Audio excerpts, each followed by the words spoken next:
I spotted something that was something I'd never seen before. This is a white plume moth. I'm lucky enough to see one, even though they are quite common. I've personally never seen one before. Look how delicate and beautiful. That little vein, like, I don't know, antennae coming off it.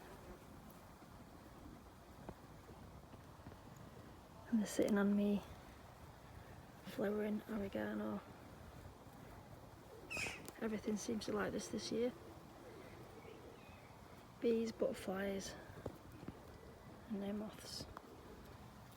I think actually it's hiding from the sun. Beautiful.